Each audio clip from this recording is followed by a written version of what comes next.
bagaimana kalau kita paksakan untuk mereka pindah? Itu jadi hal, Pak. Saya tidak tahu bentuk penyerahannya waktu itu bagaimana. Tidak enak kalau buka aib semua.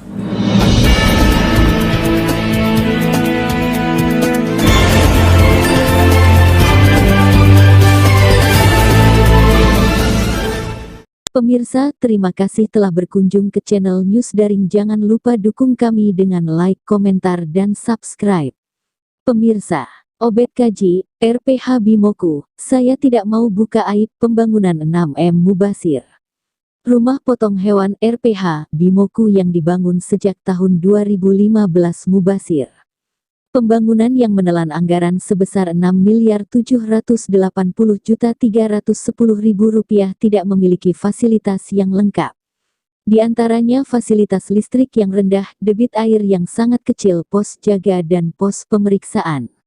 Saat ditemui di ruang kerjanya Selasa tanggal 16 Februari tahun 2021.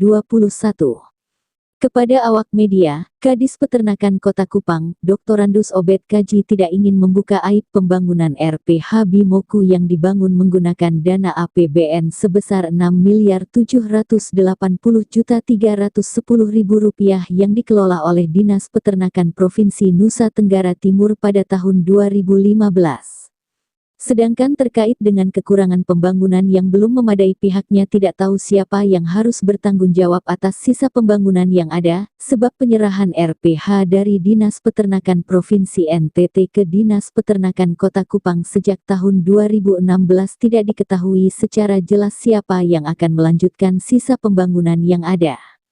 Terkait dengan pemanfaatan RPH Bimoku, Dinas Peternakan Kota Kupang pernah menggunakannya untuk memotong hewan kurban selama 4 tahun, sehingga pihaknya mengetahui dengan jelas kekurangan-kekurangan yang ada dan membutuhkan anggaran yang cukup banyak. Simak selengkapnya di sini. Hal ini terus diseruti. Sebagai kepala dinas yang baru 2 tahun, dan dengan diberi tantangan untuk bagaimana RPH itu harus dimanfaatkan.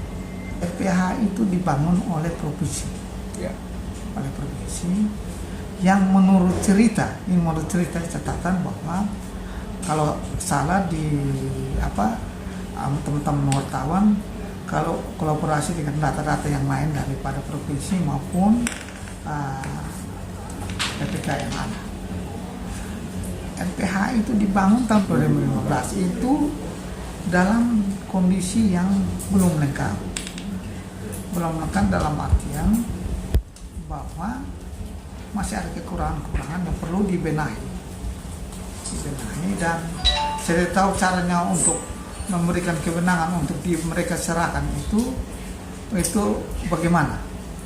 Apakah kota benahi yang kekurangan-kekurangan yang ada, dan pemerintah kota pada saat itu menyanggupi itu atau tidak. Nah, dan pada saat itu kita kalau mau lihat ini sudah berapa kepala dinas yang sarjana pertanian maupun peternakan. Nah, hal ini masih bergantung terus. Ketika saya masuk, ya kebetulan Pak Dewan itu sangat terganggu dengan RPH yang sudah tua. Saya datang dari ND saja tahun 69 itu RPH sudah ada.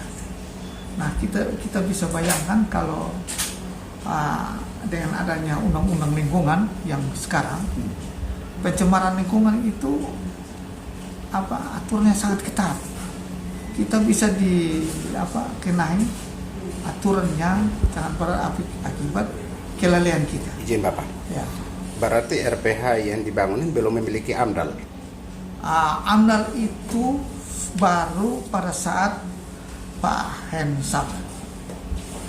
Saba, karena aturan itu maka harus ada UKL-UPL, AMDAL provinsi, UKL-UPL, dan mereka sudah, karena itu waktu itu bahasnya saya di kebersihan, jadi saya tahu persis, dan itu semua besar, dan kami membuat bukan semacam survei bahwa ternyata masih ada kekurangan. Contohnya apa air itu vital.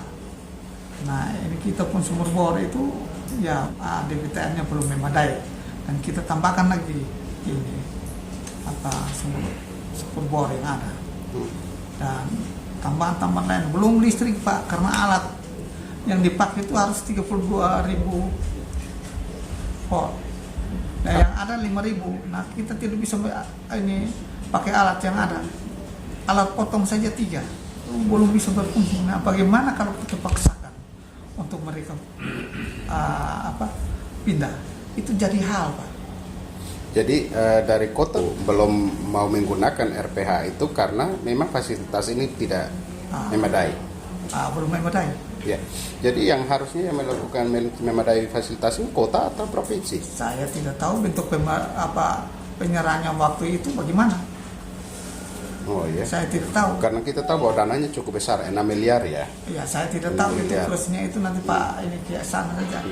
Karena bagi saya kan saya diberikan untuk pemakai. Selain listrik dan air, apa saja yang waktu diserahkan masih menjadi kekurangan? Saya ini tidak enak kalau buka aib semua. Tidak apa-apa, Pak. Ini perlu. Saya kasih contoh saja, pos jaga, pos untuk ini pemeriksaan hewan pertama, postmortem atau mortem itu perlu ada. Nah orang tua hewan datang kita tinggal tidak ada yang jaga. Kalau hilang bagaimana? Oke. Nah. Kemarin saya ada di sana Bapak dan saya melihat bahwa di sana pintu-pintunya pada rusak. Saya sudah ambil gambar pintu untuk ruangan pemotongan hewannya rusak. Yang kedua, tumpukan tai sapi begitu banyak. Apakah itu sengaja ditumpuk tai sapi di situ supaya membuktikan bahwa RPH jalan atau begini?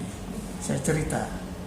Kita sudah pernah pakai untuk rumah sakit, sehingga kita tahu kelemahan-kelemahan apa untuk kita benahi.